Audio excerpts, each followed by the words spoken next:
Make some noise if you can hear us. Hello, hello. Come on. Woo! Sunday Assembly! Make some noise if you're excited about Sunday Assembly. Welcome to Sunday Assembly Los Angeles. I'm Ross Blocher. I'm Darrin Butters.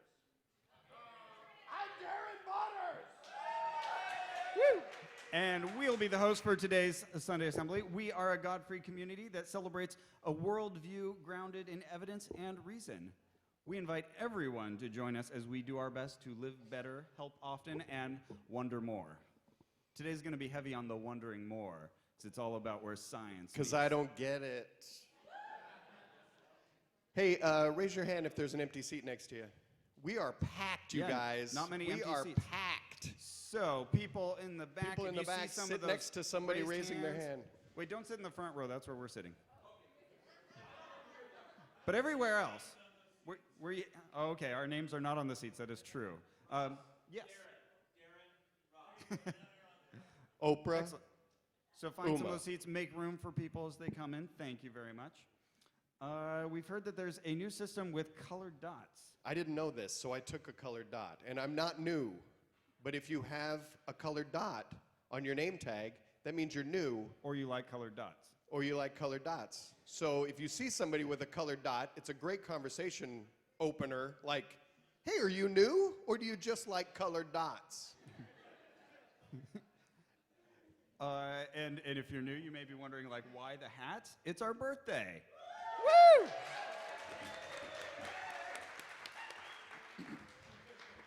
We are two. Thank you. You're terrible. Music is awesome.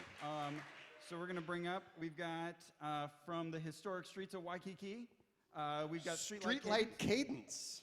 It's a four-piece alternative folk pop band. It's been rocking out in Hawaii, and now it's in Los Angeles for the past 6 years.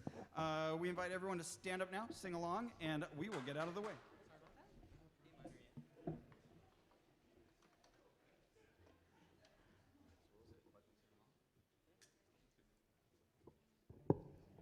So you guys, of course, are invited to sing along to this. Don't feel like this is anything special. This is a Mumford & Sons song.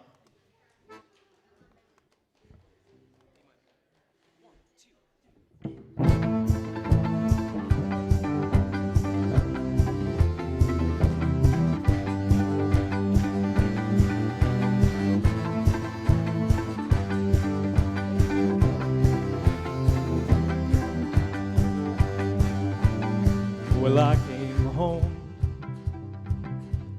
like a stone, and I fell heavy into your arms. These days of dust, which we've known, will blow away with this new sun.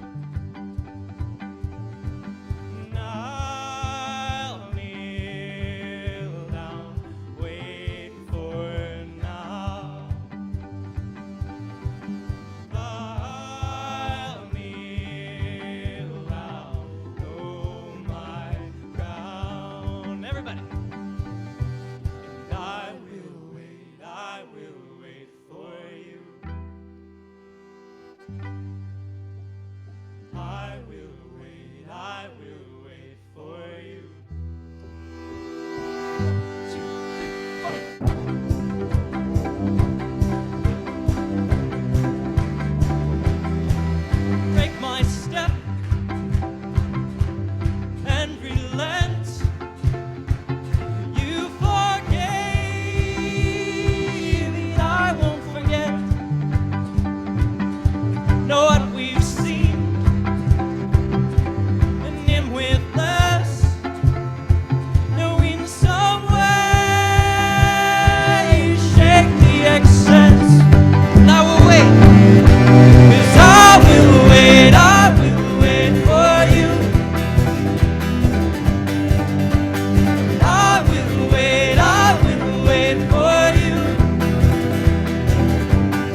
tame my flesh and fix my eyes, a tethered mind free from lies. And I'll kneel down, wait for now. I'll kneel down, oh my ground.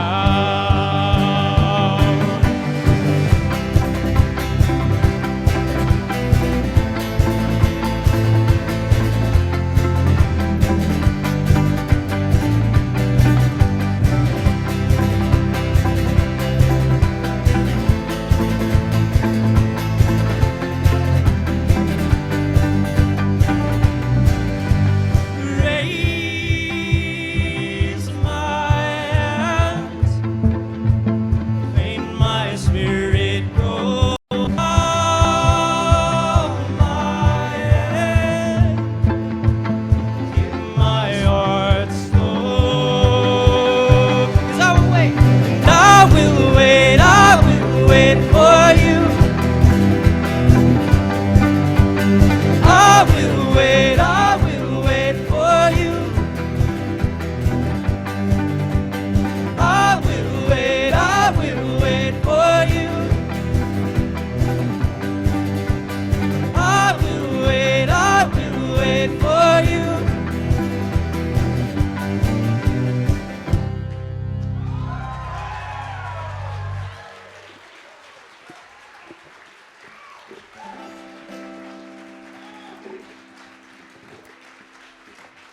Thank you. All right, I got one more for you this morning. This is by Modest Mouse. It's called Float On.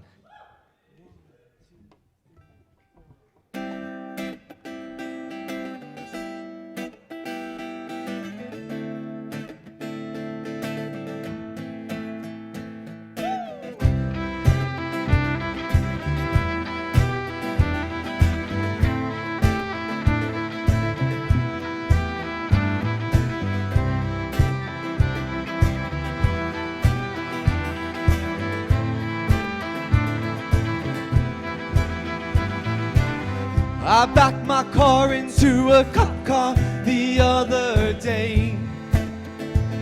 Well, he just drove off, sometimes life's okay. I ran my mouth off a bit too much, what did I say? Well, you just laughed it off, it was all okay.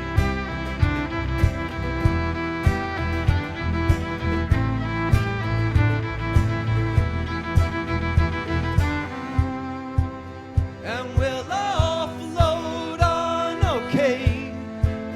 And we'll all float on okay. And we'll all float on okay. And we'll all float on anyway. Well, a fake Jamaican took every last dime with that scam. It was worth it just to learn some sleight of hand. Bad news comes, don't you worry, even when it lands. Good news will work its way to all them plans. We both got fired on exactly the same day. Well, we'll float on, good news is on the way.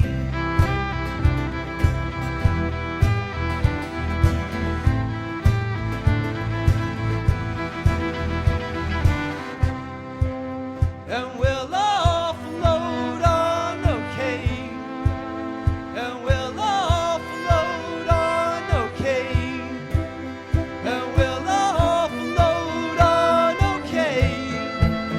And we'll all float on alright. Already we'll all float on alright. Already we'll all float on alright.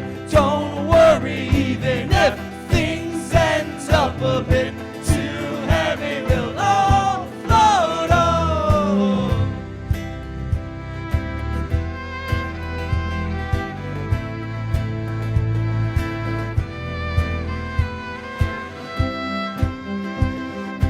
All right, one more round all together now. Alright, already we'll all float on. Alright, already we'll all float on. Alright, don't worry, even if things end up a bit too heavy, we'll all float on. Alright, already we'll all float on. Alright, already we'll all float on. Alright, don't worry, even if things end up a bit too heavy, we'll all float on.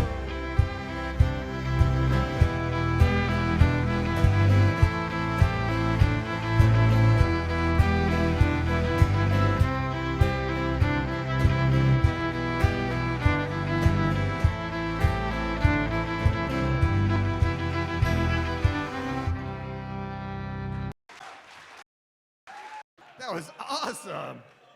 All right, Darrin pointed this out to me. As he was playing the accordion, he was also playing percussion with his calves. That's amazing. Your calves must be rock hard, dude. Let's not go running together. And this is the I'll look biggest bad. fiddle I've ever seen, you guys. That was All right, amazing. that was crazy. Our program ends a little after 12 unless Street Light Cadence plays their entire album for us after. I know you guys are already having a good time, but yeah, just don't run off immediately afterwards. We're going to tell you about some other cool stuff coming up after Sunday Assembly ends. Yeah. After this, we got snacks. Yeah. We got coffee. There's going to be ice cream being made. You can talk to each other if you want. There's free coffee and complimentary espresso-based drinks. And you can learn about other social events and community stuff after. And we're also going to be making care packages for active duty humanists. So that's awesome. So stick around. We'll tell you a little bit more about all that, but just That's know. right. If you like Stuff going stuffing, and it's stuffing season, stuff some care packages. So now, if there are kids who want to join the Sunday Assembly LA Kids meetup, this is the time to take them to the building right across That's right. There's the road here. Look there's a both ways. wonderland of candy and toys over there. Just waiting for some people to sit back down. I didn't see the kids. I just saw. Yeah. It's just 6 adults get up and leave, and they're With like, no candy. license plate.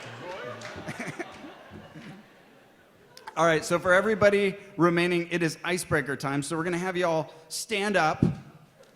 All right, and what we're gonna do here is we're talking today about where science meets science fiction. So we want to introduce the idea of probabilities into your mind. And chances and choices. So find someone near you, preferably someone you never met before, but someone near you. And what we're gonna do is this isn't rock paper scissors, but think something similar. Oh, I'm Take reaching in my something- pockets. Something valuable like a dollar bill, a quarter, or your wedding ring. Something small that'll fit in your hand. What you're going to do, one person will start first, and you're going to put both your hands behind your back and put that item, so you can be searching for the item now, in one of your hands, and then you're going to bring them out close to the other person, and they're going to guess which hand the item is in. Now, if they guess wrong, you get to punch them right in the face.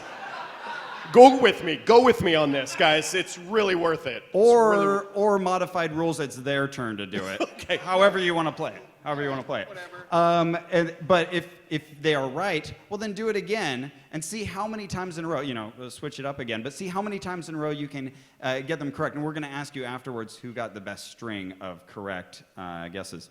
And go.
Shut up, everybody.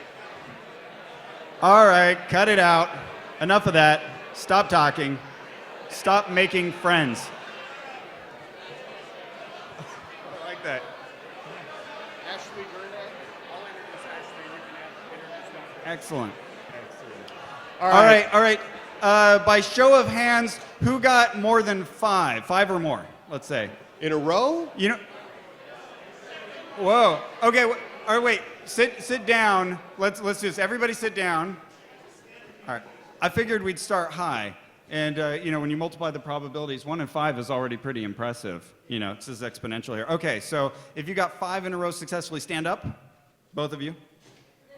Wow. Nice. Okay. Now stay standing if you got 6. Okay. Stay standing if you got 7. 7 in a row? How many? 8 in a row. All right. Nice. That's Let us amazing. reward random chance. Did anybody get punched in the face? Lay down if you've been punched in the face. You are not good rule followers. Awesome. All right. Let's. I hope you guys all met somebody new. That's what this is all about. Our theme today is where science meets science fiction, and we're going to kick that off by a reading from our very own Ashley Gernak. Give us some love.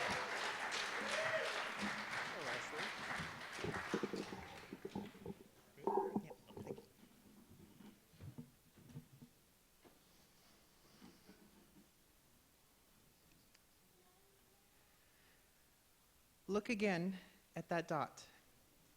That's here. That's home. That's us. On it, everything you love, everyone you know, everyone you've ever heard of, every human being who ever was, lived out their lives. The aggregate of our joy and suffering, thousands of confident religions, ideologies, economic doctrines, every hunter and forager, every hero and coward, every creator and destroyer of civilization, every king and peasant, every young couple in love, every mother and father, hopeful child, inventor and explorer, every teacher of morals, every corrupt politician, every superstar, every supreme leader, every saint and sinner in the history of our species lived there, on a mote of dust suspended in a sunbeam. The Earth is a very small stage in a vast cosmic arena. Think of the rivers of blood spilled by all those generals and emperors so that, in glory and triumph, they could become the momentary masters of a fraction of a dot. Think of the endless cruelties visited by the inhabitants of one corner of this pixel on the scarcely distinguishable inhabitants of some other corner. How frequent their misunderstandings, how eager they are to kill one another, how fervent their hatreds. Our posturings, our imagined self-importance, the delusion that we have some privileged position in the universe, are challenged by this point of pale light. Our planet is a lonely speck in the great enveloping cosmic dark.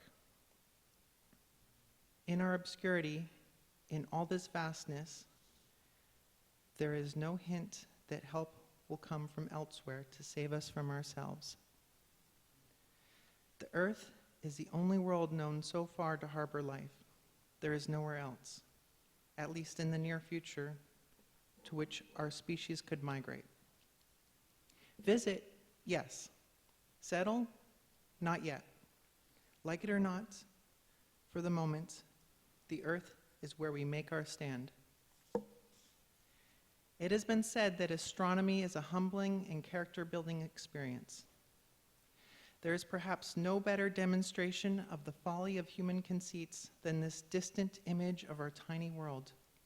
To me, it underscores our responsibility to deal more kindly with one another and to preserve and cherish the pale blue dot, the only home we've ever known. Carl Sagan.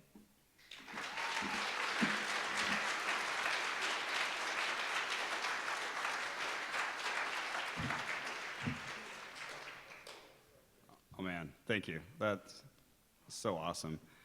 I think Carl Sagan Day is coming up really soon, right? Like tomorrow, this week. So wear your turtlenecks and bring apple pie to your offices. Leave it out for people. All right, well, if that wasn't mind-blowing enough, next we are going to get into talking about parallel universes, and I am really excited about this talk. Our long-form speaker today is Dr. Foad Dizadji-Bahmani, who is an assistant professor of philosophy at Cal State LA. He will be exploring the theories of parallel universes with us in a parallel universe. I said that correctly. Please welcome him.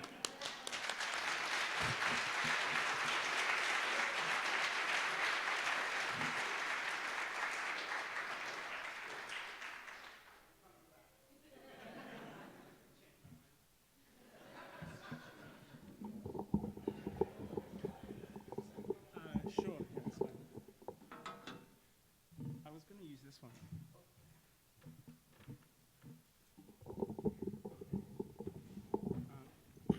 Hello. This is weird. Episode 1 of season 8 of Family Guy.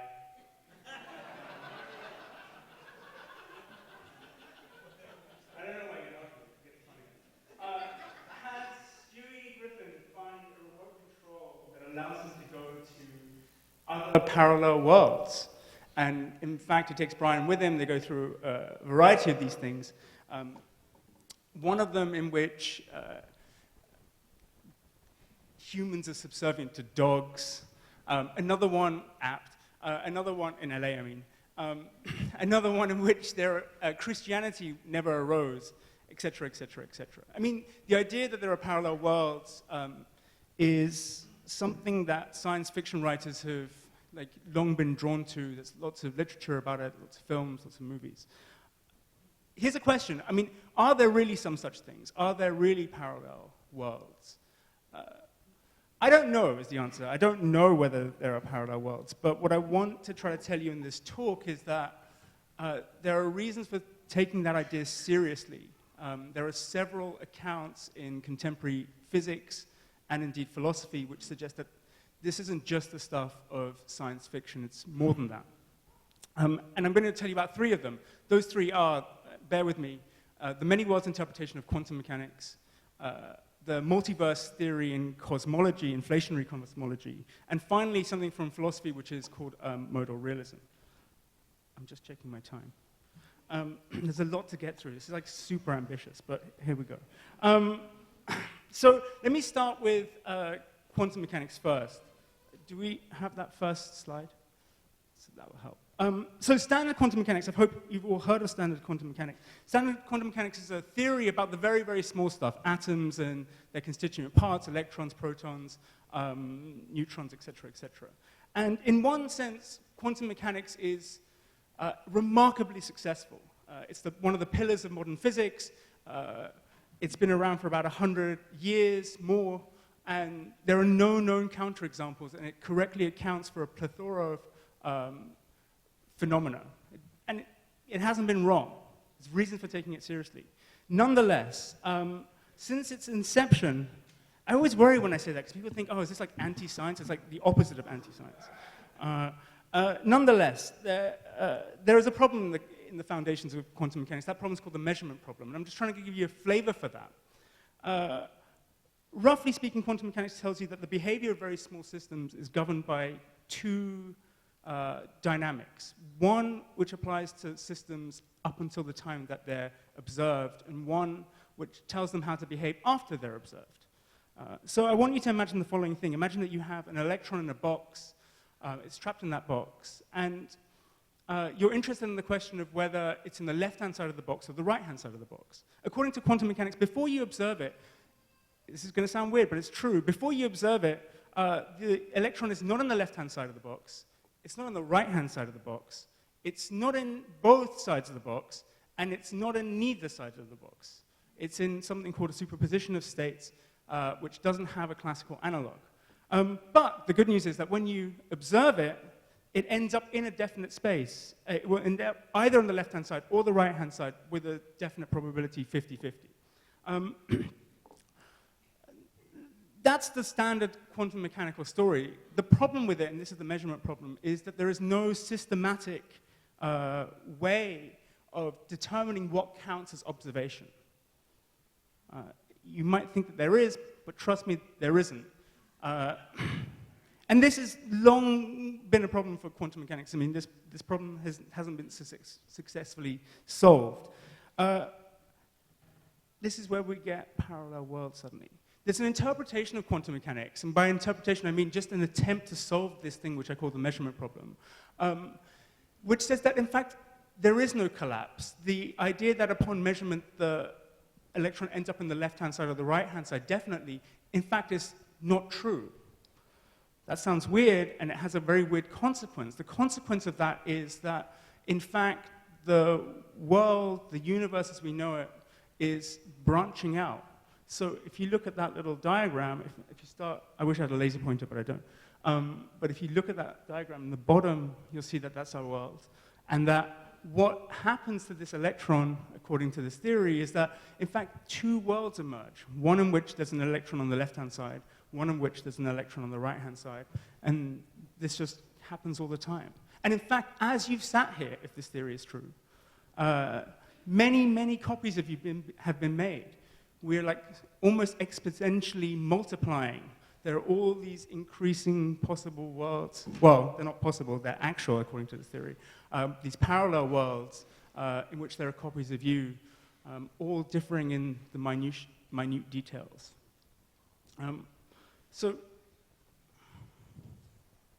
Oh, that's nice. Thank you so much. Oh, that's good, yeah.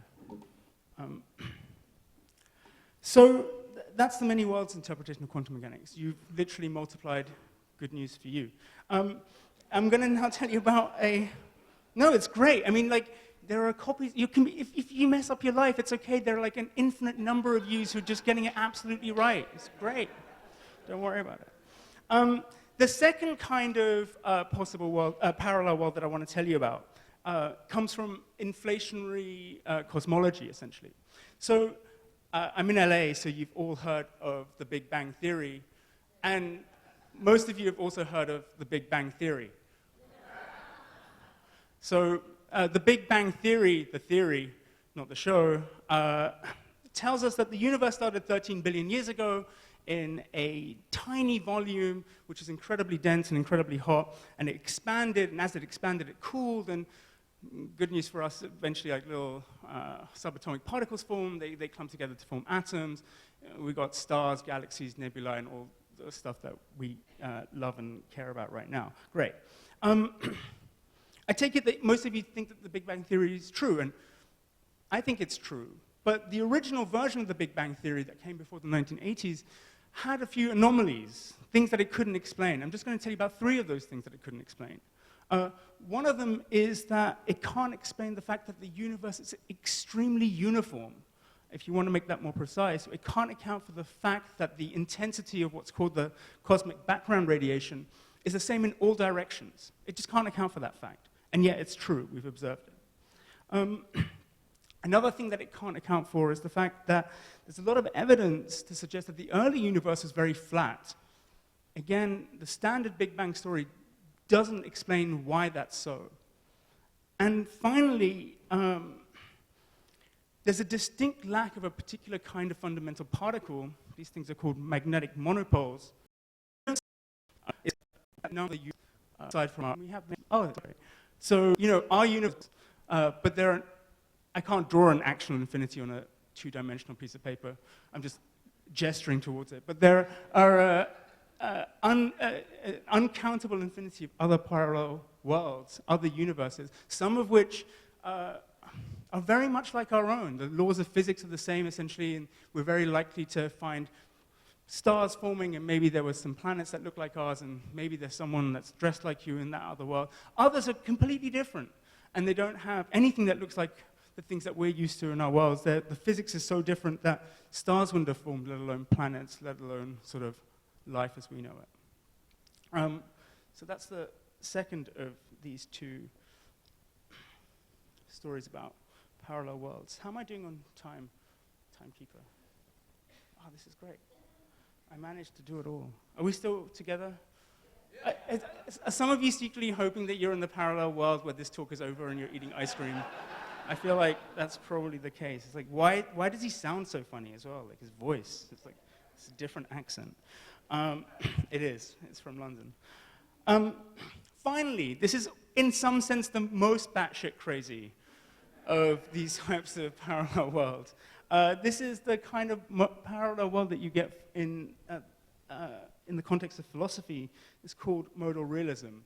And I want to try to explain it to you, and in order to do so, I'm going to have to introduce a few philosophical concepts. Here's a sentence. I'm wearing a blue shirt. This is true. You're like, yeah.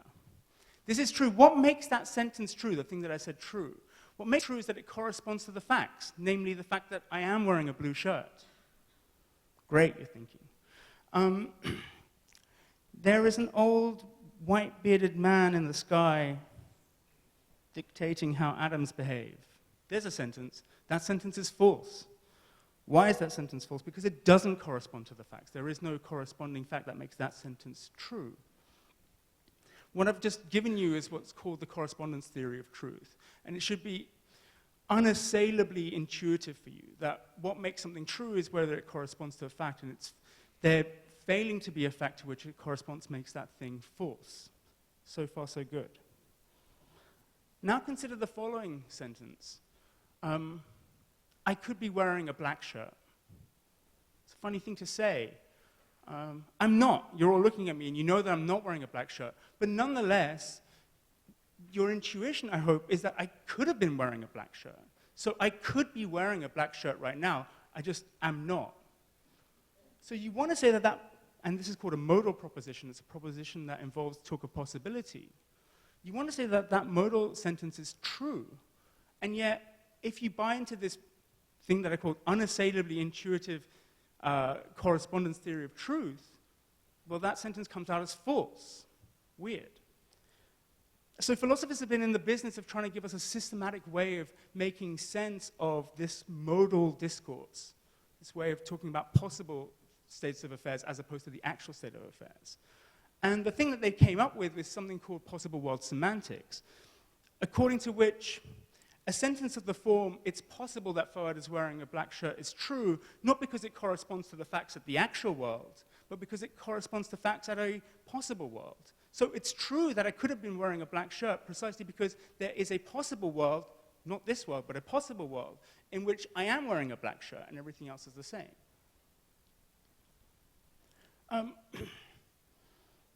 If that looks too simplistic or like too straightforward, take it from, well, I want to try to motivate for you that this thing that I'm calling this possible world semantics is an incredibly powerful tool that philosophers use. Could we have the next slide? And to get a handle, just a flavor for why it's so powerful, and shout out to Nick Thorburn for doing these great cartoons. As you can see from the previous slides, I'm terrible at making slides, but this guy's like a talented dude.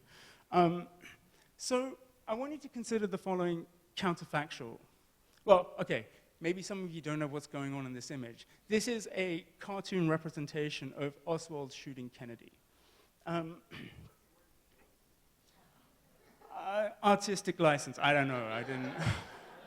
Maybe he was wearing shorts. I wasn't even there, I wasn't born, I don't know. I'm not even sure who Kennedy is, to be honest. I'm just using this example because it's American and it was in some textbooks. If hadn't shot Kennedy, someone else would have. Let me say that again. If Oswald hadn't shot Kennedy, someone else would have. Now notice that that's distinct from saying, if Oswald didn't shoot Kennedy, someone else did. When I say, if Oswald hadn't shot Kennedy, someone else would have, I'm implying that in fact Oswald did shoot Kennedy.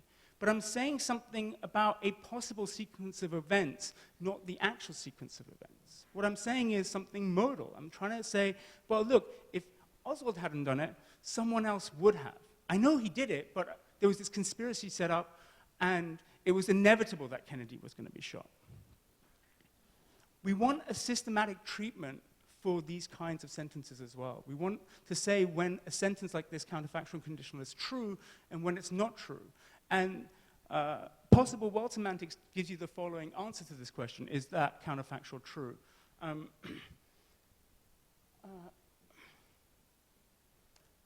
Is that the second one? Oh. Okay. One of these is supposed to represent the following situation: the situation in which Oswald, we need to go back one, I'm sorry. Yeah, this is correct. This is the first scenario that I want you to imagine. This is the scenario in which Oswald on the right in the shorts misses Kennedy, but a second terribly dressed shooter, in fact, gets Kennedy. So this is a possible world. It's a possible world in which Oswald fails to kill Kennedy, but someone else doesn't. And this world, this final world, is a world in which both Oswald misses and this second shooter also misses. And here's what possible world semantics says about that counterfactual conditional that I asked you to consider in the first instance. It says that that counterfactual conditional is true just in case the second of those possible worlds, i.e. where they both miss, is further removed than first of those. The actual world is one where someone else manages to kill and assassinate Kennedy. So possible world semantics gives you a systematic treatment of modal propositions. And according to it, there are these possible worlds out there. Now, most philosophers, no philosopher I know doesn't use possible world semantics. But David Lewis, a philosophical hero of mine actually, went one step further. And he said, this isn't just a useful way of talking. This way of thinking about modal propositions isn't just a useful fiction, says Lewis. We should take possible worlds seriously. In fact, Lewis says there are concrete possible worlds out there. We're at just the actual world, but they really are these other distinct universes where all these scenarios are in fact playing out. We just don't have access to them. So that's like a very radical kind of parallel world scenario. In fact, there will be universes out there in which there's just an empty teacup sitting, doing nothing in like empty space. There's a universe in which I'm wearing a black shirt. There's a universe in which both people miss Kennedy, Oswald. It's an incredibly rich possible world scenario. And the really interesting thing is that you get this sort of embedding of parallel worlds if that's true. Because there will be a parallel world, one of these possible worlds, as per modal realism, in which something like the multiverse theory in cosmology is definitely true. And there'll be another one in which, for sure, the many worlds interpretation of quantum mechanics is true. So that will be a world in which there's branching. Okay, so let me just summarize. I've tried to, I know this is tough, huh? This is like, wow, okay. But the good thing is also there's another version of you who like totally gets this stuff and is like very content. It's like, this is easy, dude. Prove a theorem for me. Faster, let's go. There are three kinds of parallel worlds that I've tried to introduce you to. The first is the kinds of parallel worlds that you get from quantum mechanics, the many worlds interpretation of quantum mechanics, which says that every time there's this kind of quantum event, the world is branching into sort of parallel worlds.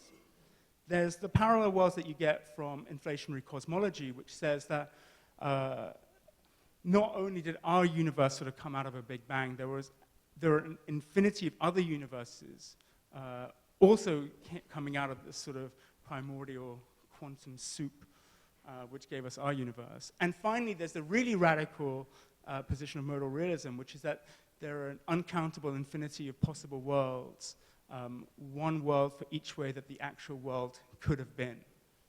And I'll stop there.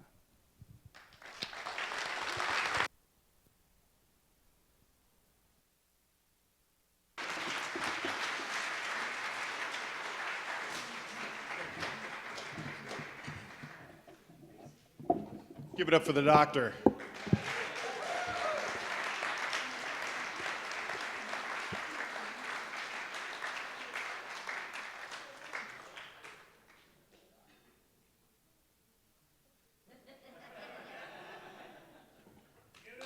Yeah. Thank you. Just had to think about things for a little while. That's a great message, kids. Anything is possible. It's everything is possible? No. Now you're just playing with words, I think. That was fascinating. Now on the program, it says end of the world. So let's bring up Street Light Cadence and just watch what happens.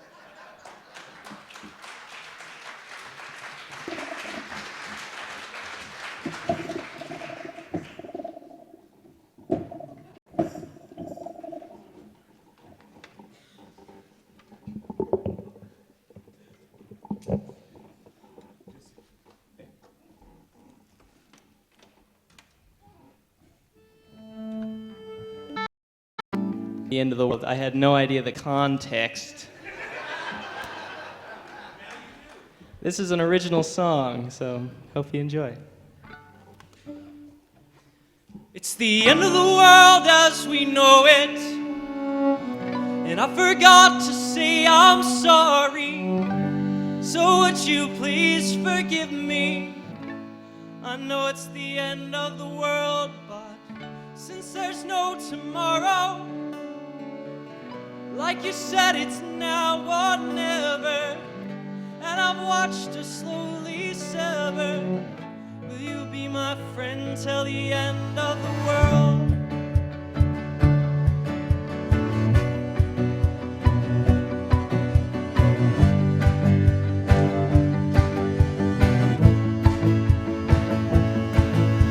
You and I were once friends, running through the parks together.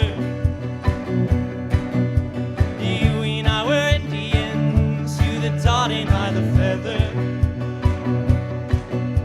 You and I would play catch in the road under the street lights. You and I would stay up really late on any school night. But it's the end of the world as we know it, and I forgot to say I'm sorry. So would you please forgive me? I know it's the end of the world, but since there's no tomorrow, like you said, it's now or never, and I've watched us slowly sever. Will you be my friend till the end of the world?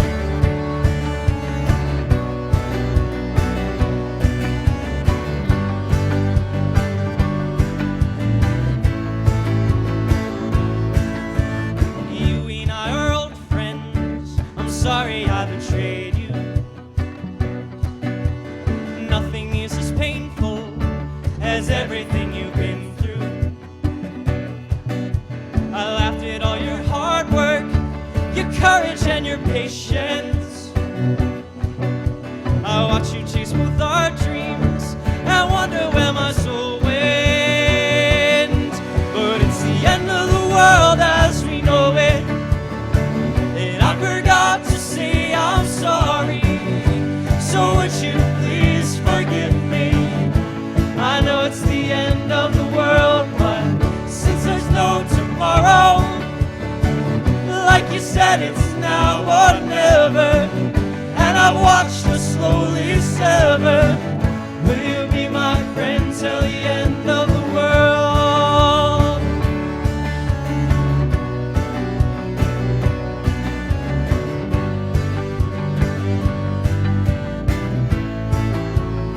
So if we must, 'cause this is over, nowhere to run, let's go together.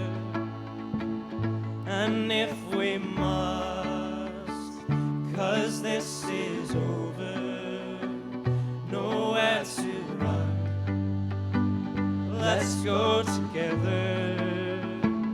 And if we must, 'cause this is over, nowhere to run, let's go together.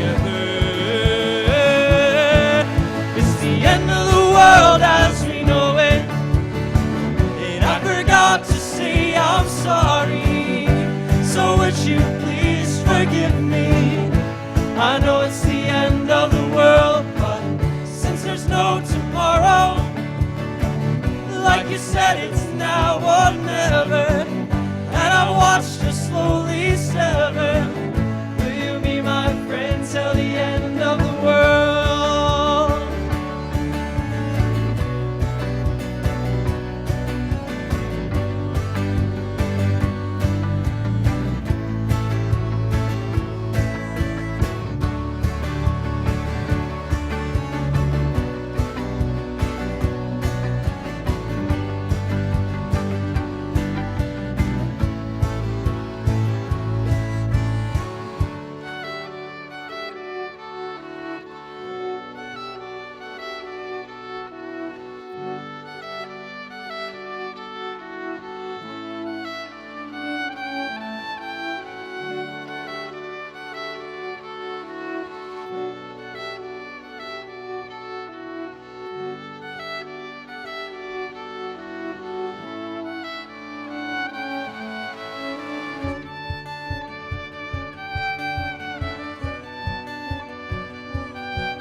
We know it, and I forgot to say I'm sorry.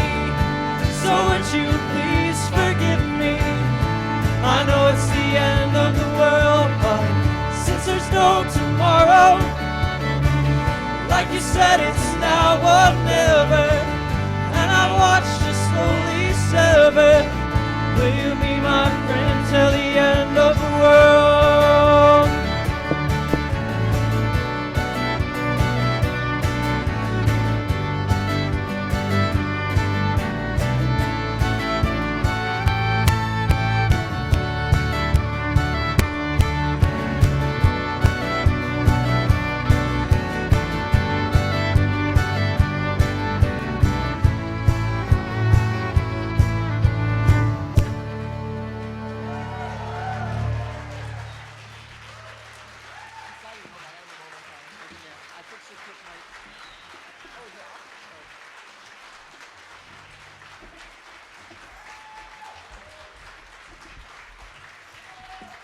Oh man, that is awesome.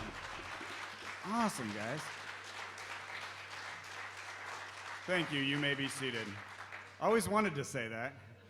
All right. So now we get to a little part we called Doing Their Best, and we're bringing forward one of our longtime Sunday Assembly LA community members, Terry Smith.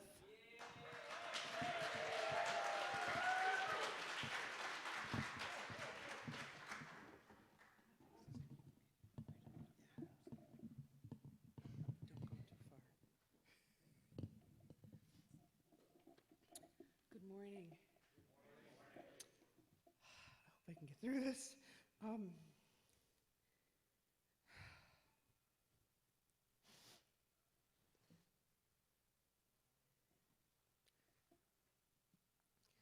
Okay. In September of 2014, a relationship that I had been involved in for 13 years ended. It was not unexpected. It was overdue, and we had been drifting apart for quite some time. Still, it was a shock to my system, and I fell into a very deep depression. And there was a point where I became suicidal.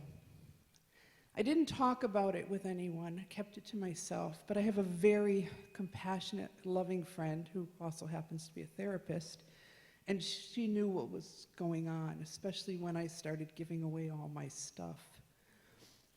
And she came to me alarmed. And she got me to open up and to face what was really going on inside me. And she helped me to realize two very important things.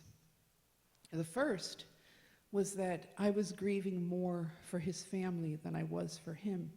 He has this huge, loving, compassionate family, and they have great parties, and they're a lot of fun, and they loved me, and they still love me, even despite all my peculiarities. And the second important thing that I learned was that for at least 10 of those 13 years, I had been doing all the things that he wanted to do and going all the places that he wanted to go, and not really going and doing things that I want. And I know this for a very long time, and I've always been very supportive of atheist and humanitarian organizations through monetary donations. So I have this thick wallet full of membership cards. I've also been very active on Facebook, so I have all these atheist friends. But that wasn't doing anything to fill up this hole. And I realized I needed and I wanted a lot more, and I needed face-to-face interactions with like-minded people. And I had known about Sunday Assembly and CFI and Atheists United for quite a while, and I knew that I needed to reform this social web around myself.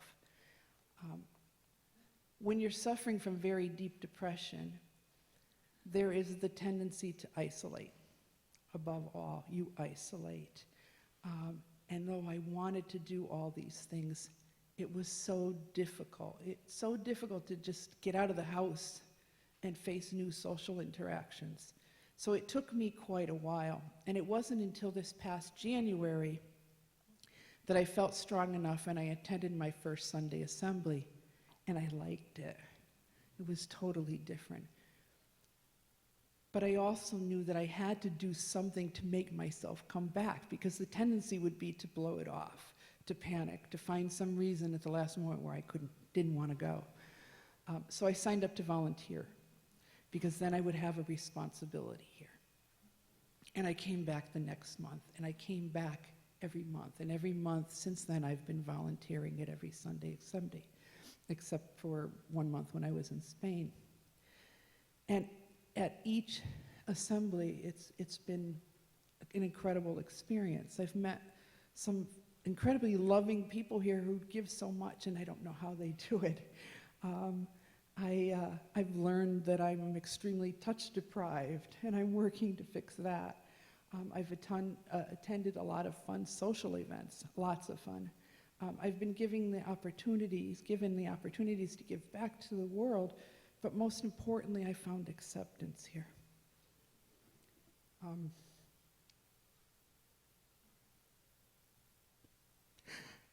Sorry. Okay, onward. A few months ago, I signed up to be part of the Help Often team.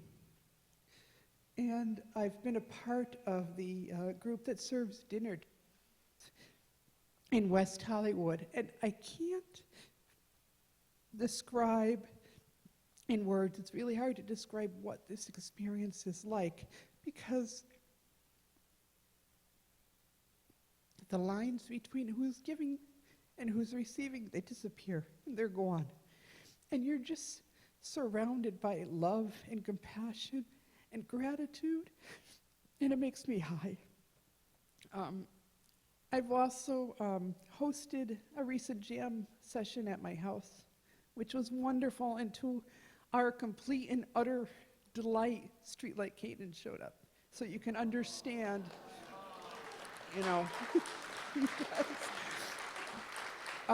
so you can understand what an incredible experience that is.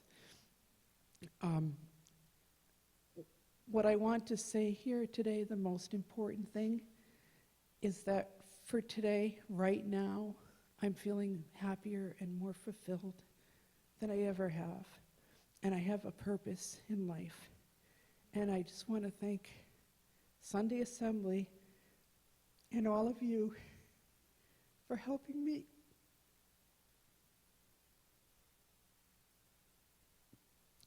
To save my life. Thank you.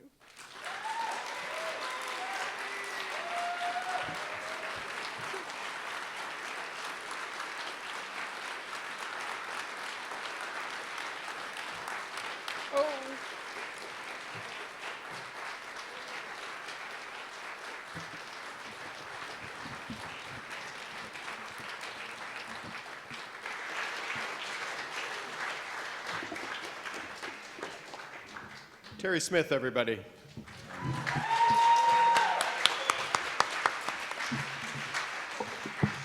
Can you feel it in the room? All the nachis and bashmucha? I went to a bat mitzvah last night, so Wow. wow. That was awesome. On that note, this is a time where we celebrate milestones.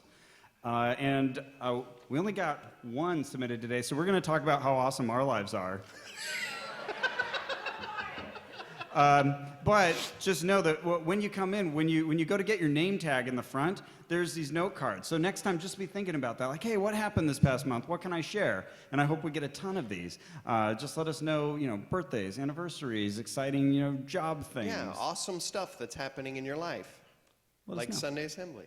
Or stuff you want people to know about. What do we got? Oh, well, hey, we've got a birthday here. Alan Bubar. Yeah! Stand up, yeah. Happy birthday.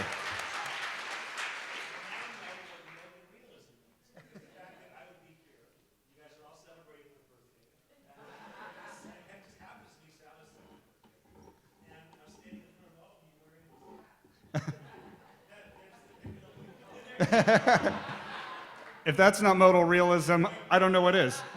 You know what? I still don't know what it is. Even if that's what it is, I don't know what it is. Hey, Darrin, it was your birthday just a couple days ago. It was my birthday on November 1st, and yay! Woo! And I got to fly to Toronto because my daughter is shooting a movie up there. So that was awesome. When I grow up, I want to be his daughter. Did that come out right? You can't, she's 6. Oh, man, I'll never be as cool as your daughter. That stinks. I celebrated my 15th wedding anniversary last month. Yeah. See, we want to know that stuff about you, so fill out those cards when you come and get your name tag. Ross was 12 when he got married. Almost. So I just want to, if anybody else didn't fill out a card but has something they want to share, raise your hand and, yes? Yeah! Whoa! Nice. We live in that universe. Oh, we got one over here. Hey! Yeah! That's a milestone. Yeah.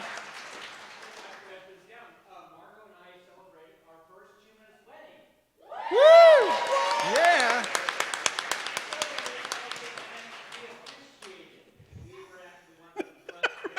Right. Yeah. Nice.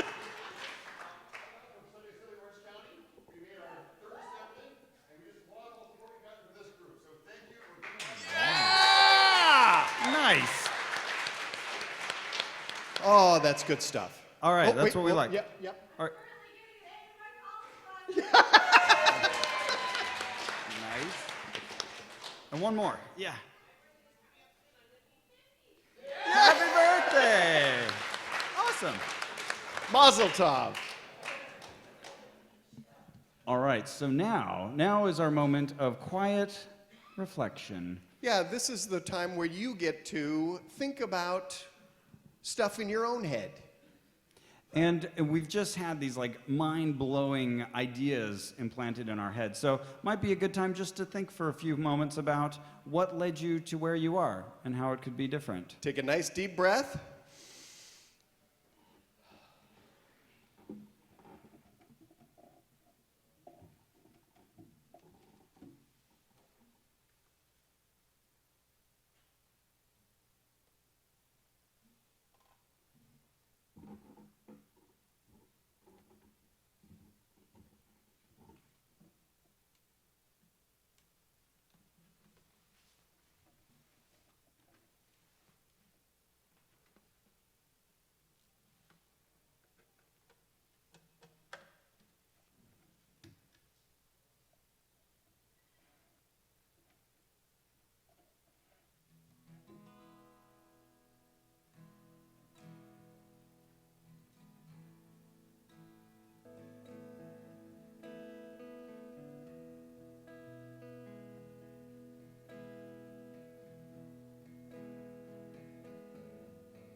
Take another deep breath. I smell cookies in the back. And now we'll change direction and inflection from reflection to collection. Dr. Seuss, everybody. So, give what you can, whether it be $500 or $1,000. I mean, it's up to you guys. Whatever. Don't let the you in the other universe out contribute the you in this universe. Now, I know some of you terrible. are saying, "Well, I don't have any spare cash. I just have this credit card." Lucky you. We have readers on iPhones. Slidey things. Yeah. You just give them your card. So there will be volunteers walking around with those. There's also going to be volunteers with boxes passing around to collect donations. Okay. Oh, yeah, we got them in the back there. All right. So, yeah, this is not a money-making operation. We need money to run this hall. We've got a lot of volunteers who contribute their time, but also we need like food and all this equipment and stuff just to make this happen every month. If you guys give generously, there will be balloons here every month, not just on the anniversary birthday thing. You can also give monthly. So if you want to sign up on the Sunday Assembly LA website, you can set up recurring monthly donations as well. You can pass that box and be like, oh, yeah. every month. Yeah, but make sure everyone around you knows. Like, monthly. That's right. We have some announcements, right? Oh, that's exciting. Well, I don't know what they are. Why don't we bring up like Amy and Ian to give the announcements for us? Give them some love.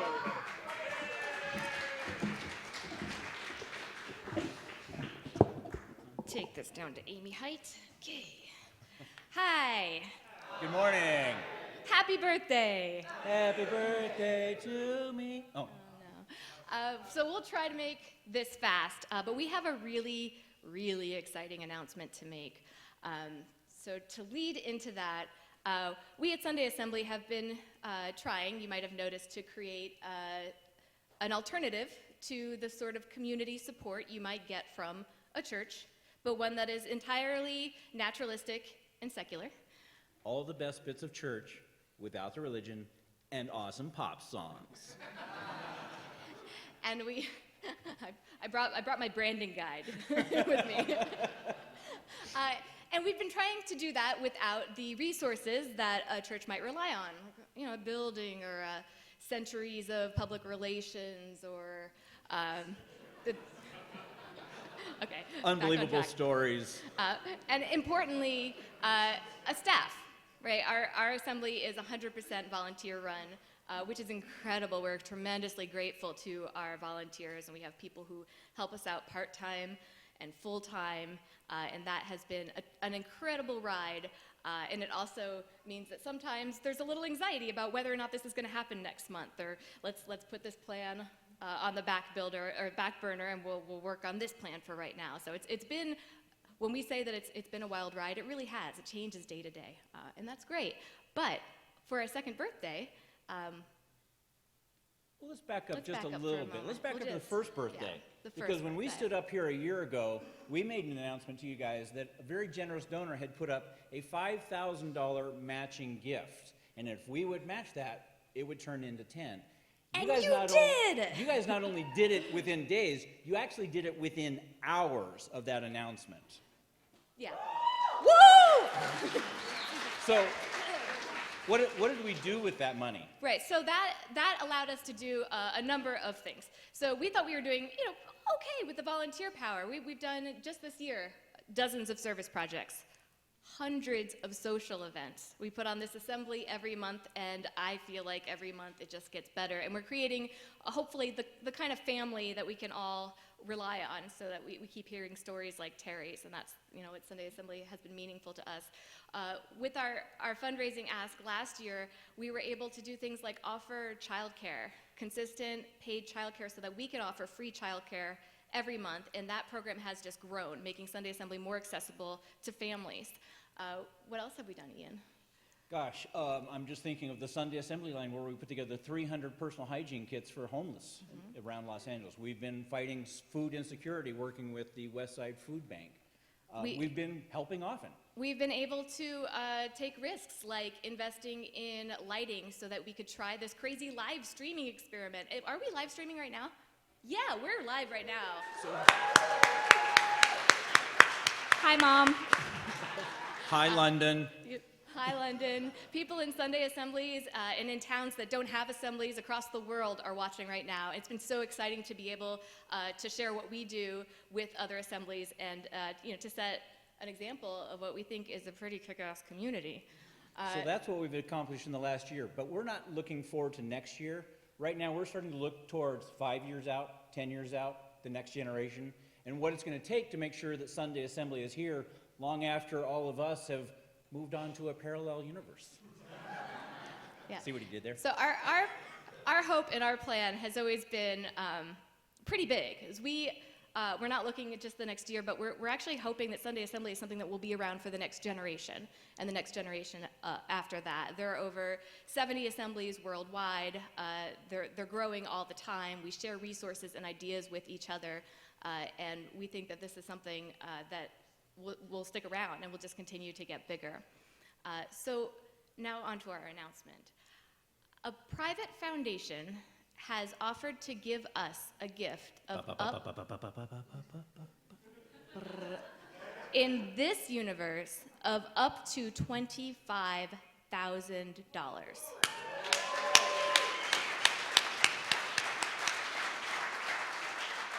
I had to practice that a few times so I wouldn't get dizzy. So this is a matching gift, and that means that this foundation will donate up to $25,000, whatever you can give between now, and that started at the beginning of this collection, until the end of this year, will be matched dollar for dollar.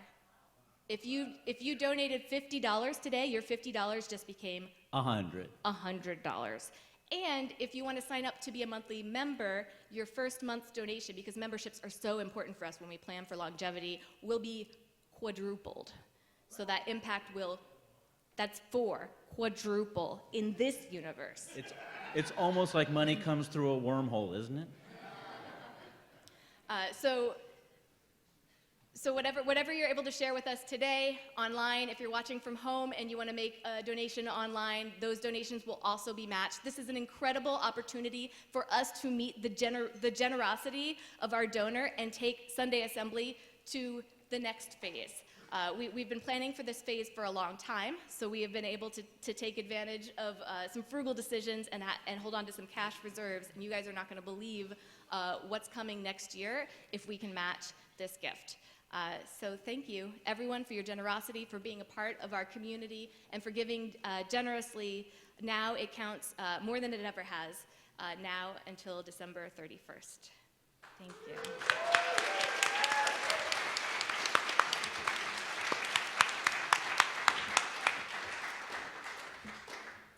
So I'd like to introduce a member of our community that you've seen around pretty regularly.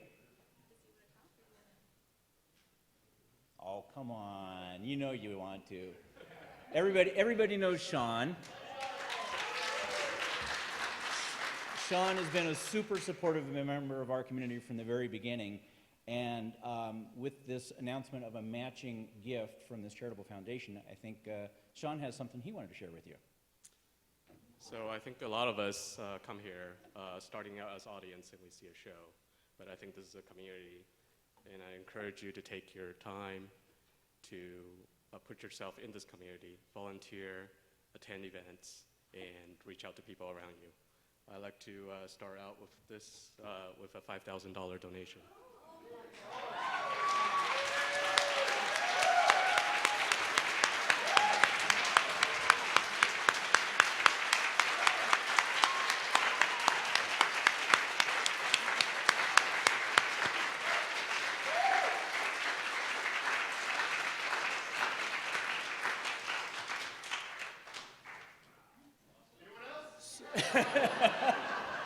Now's your chance. Do we hear 10,000 going once? So right there, we're 20% of the way to our goal. Thank you, guys. Thank you, Sean. Thank you so much. Thank you so much, Sean. And thank you to our volunteers and everyone who gives to us in so many different ways. We appreciate all of you, and this is the community that you built, and we are blown away, every single month. Thank you.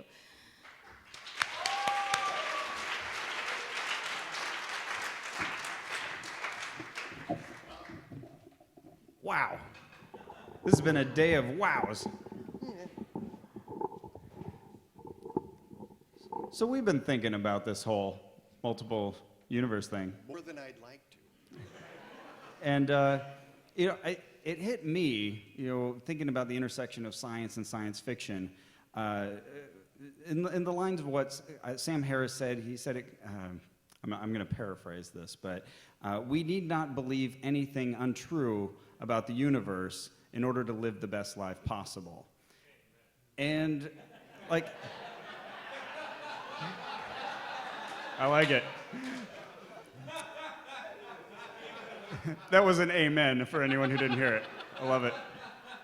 And, with what our speaker said today about the universe and the nature of how it could be and most likely is, as far as physics tells us, that's mind-blowing. That's awesome. And if you want mystical, if you want, just wonder, if you want to wonder more, what more do you need? Look up at the sky, right? Just look at the stars and think about how far away they are. Just contemplating that reality, that's amazing. But I was also going to put in a good word for imagination. There's a role for that too. And, I'm a big fan of fiction. I don't know about you guys. I'm a little excited about this upcoming Star Wars movie. Yeah, right? All right, confession time. I waited 17 hours in line to buy tickets for episode 1, not a Family Guy, but of Star Wars: The Phantom Menace. And then I waited another 16 hours in line to see it, and I went back and saw it 7 times more. Took a while for it to set in oh, it's not what I was hoping. But there's so much cool fiction out there where we explore what could be, what might be, what is fairly possible or what's impossible. All of that we can explore, and we don't have to believe it's real to get into it and love it and have it change us. So that's just my sharing with you today, is to let you know that it's cool to have that fiction in our lives. That's important. We can embrace that, and we can open up paths to future versions of our universe where these things are real. So, go fiction.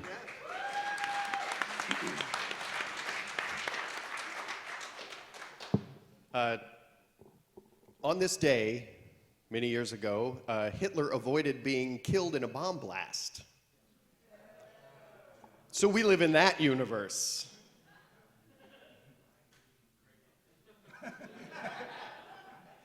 I do a lot of improv theater. I know, it's okay. And there is a game that we play called New Choice, where you have 2 people walking into a scene and somebody says, hello, happy Thanksgiving. And somebody off stage yells, New Choice. And you say, happy Thursday. And they can yell, New Choice. And you're like, you are the milkman. And then if the New Choice person decides that that's where the scene's going to go, then you keep going with that New Choice. And that happens throughout the scene. And so it's comforting to know that in some universe, that scene was funny and people were entertained. So it's possible unless it's impossible. I think you finally got it. Yep. All right, everybody, we're going to start bringing this to a close, but we've got... Our next assembly is Sunday, December 13th. Oh, it's a Sunday. Never mind. When our guest speaker, Natanha Cabanes. Gesundheit, from CASA Los Angeles will be speaking about foster care system in Los Angeles and how we can make a difference in young lives. RSVP online. I love our topics here. That's awesome. Yeah, you can go to sundayassemblyla.org, RSVP, just to let us know that you're going to be there, and also you'll get a calendar reminder and everything. That's very helpful. And tell people that you're coming here, and they'll be like, because I have a friend that at the bat mitzvah last night, I was like, I got to get up in the morning. And they were like, where are you going? And I said, I'm coming here. And he said, tell me more. And he's sitting here today. So, nice.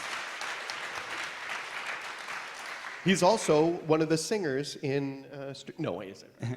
And if your friends are like, oh, I don't know, it sounds kind of interesting, but I don't know if that's for me, have them check out the stream. They can watch it from the comfort of their homes in their boxer shorts. My wife doesn't know I'm here. But then they'll want to come in person. And then afterwards, stick around for coffee, cake, conversation. We've also got the deluxe awesome coffee out here. Oh yeah, the espresso based right. drinks. Yes, lattes and whatnot. And our guest speaker, Dr. Foad, is going to be making ice cream. So stick around and help him make ice cream. Yeah, how cool is that? Homemade ice cream. Or Sunday Assembly made ice cream. Outside, because it's messy. Okay. But stick around for that. But oh yeah. But I know you all want to hear one more song at least, right? Yeah, these guys are awesome. So let's give it up for our speakers today. Let's give it up for our speakers today. Let's give it Dr. Bud, Terry.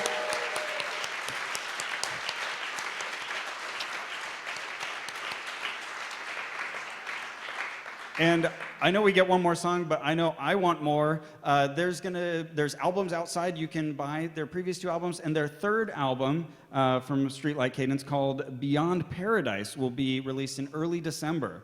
So you can sign up for their social media and stick around, talk to them, make sure you know when the album drops, and help support them. See you guys next month.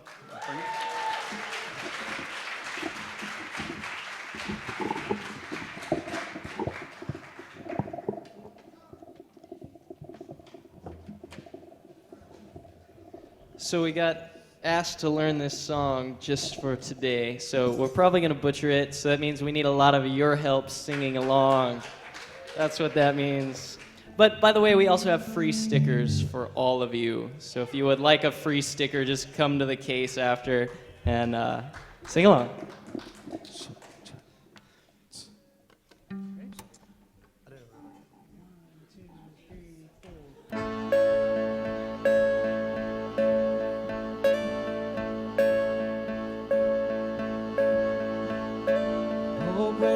Take that jump, don't fear the fall.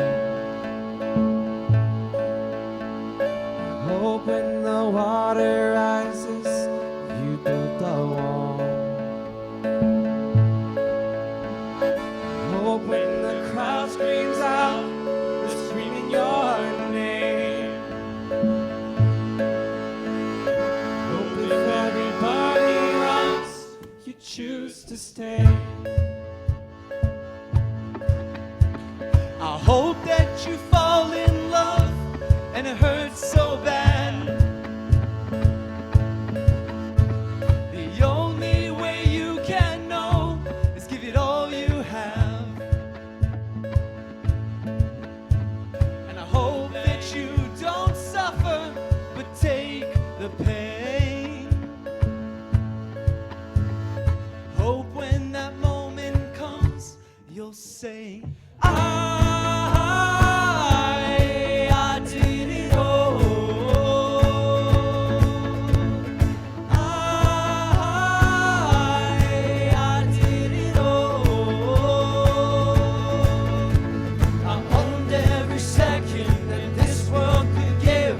Saw so many places and things that I did. Yeah, with every broken bone, I swear I lived. Hope that you spend your days, but they all add up.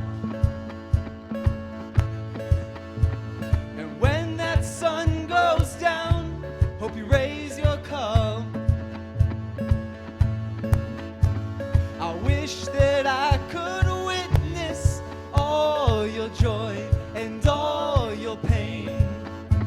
But until my moment comes, I'll say, I did it all.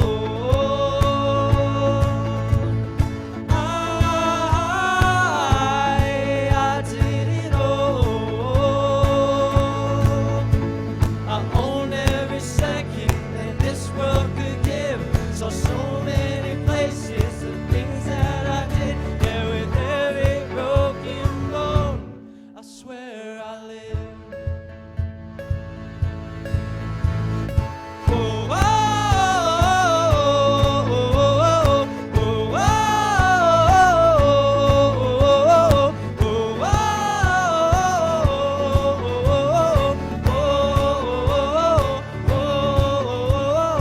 Every broken bone, I swear I live. Every broken bone, I swear I live. Every broken bone, I swear I live. With every broken bone.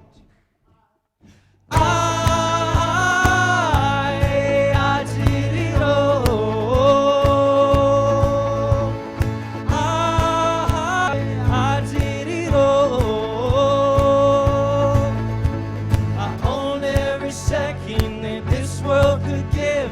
So many places and things that I did. And with every broken bone, I swear I lived.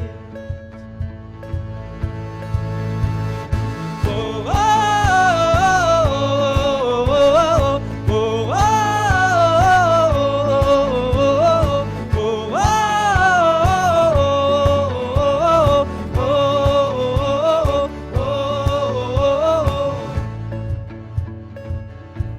All right, we're gonna go a cappella, so everyone's gotta sing along. You guys ready? I did it all. I did it all. I own every second that this world could give. Saw so many places, the things that I did. Yeah, with every broken bone, I swear I live. Give yourselves a hand. That was awesome.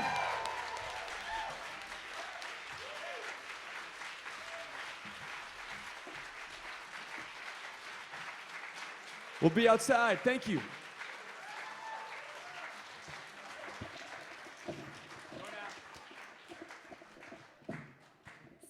Stick around. We're going to change over the main hall, do care packages right here, listen to music. There's going to be some ice cream making in the patio. It's time to party.